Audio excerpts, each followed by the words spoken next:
After their split in the early 80s, the Eagles had mixed fortunes in their solo careers. Today, we're checking out an Eagle who became a solo one-hit wonder. So join me and Timothy B for a boys' night out. Hey, I'm JSB. Welcome to the channel. I'm continuing my 2025 journey today through songs that hit number 25 in the charts.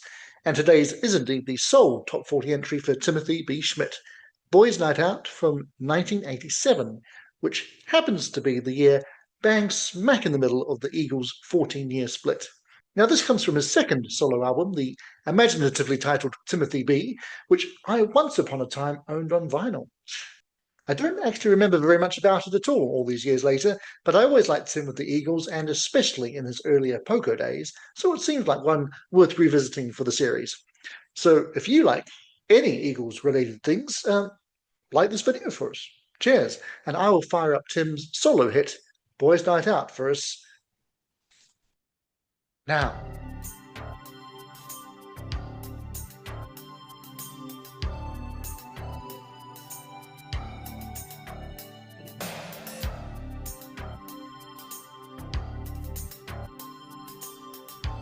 I did remember this being a very synthetic-y kind of album.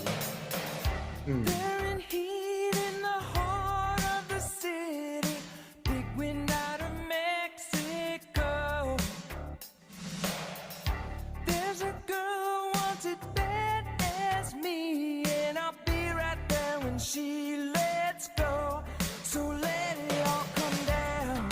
Don't care where we're going, there's trouble in this town. It's just what I need. I'm tired of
Mixed bag.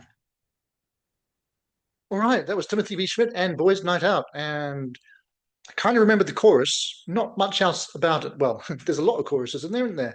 Too many, I would say, especially the last minute where it all comes in with some quite off-kilter backing vocals and things that didn't quite work for me. Up until that point, I actually enjoyed it quite a bit. Um, Tim sounds great. I mean, his vocal is fantastic, his lead vocal, and the song's decent, not world-breaking or changing or any of that, but solid. I'd take it over pretty much anything by Glenn Fry, other than maybe You Belong to the City. Um, but no, it doesn't compare to my solo eagle of choice. Will remain Don Henley by an absolute mile. But yeah, I mean, I've never been a fan of the production of this album. I just remember it being, as you heard, very glossy, synthetic with lots of electronic things, and there's some real guitars in there from Bruce Gates, I think that's how you say his name, who was co-writer and co-producer of most of this album. Though I believe the Bee Gees' longtime guitarist Alan Kendall was also on some of the album. Whether it was on this track or not, I'm not entirely sure. But Tim only plays bass on one song. He's a fine bass player, but like Peter Cetera in a similar era, he was Peter Cetera in a similar era. Yeah, he was left just singing. I guess that was his main quality to most people. But yeah, I mean, you can't really criticize somebody for being 80s in the 80s, but it just is a bit of a period piece. Uh, should it have been a bigger hit at the time? Probably not. I think there were tracks on his first album that should have been hits, like Tell Me What You Dream. I'm shocked that that wasn't a big hit. I don't think it was even a single.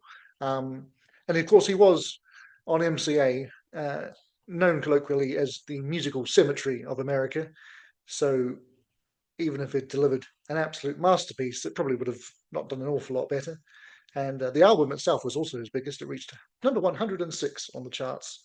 Um, so I think Tim was pretty happy when the Eagles got back together, even if it did mean he'd just be left singing the same two songs for the rest of his career. Um, he deserves better than that, but not that much more. Really, I just wish that Poco had got their due and he never needed to leave them in the first place.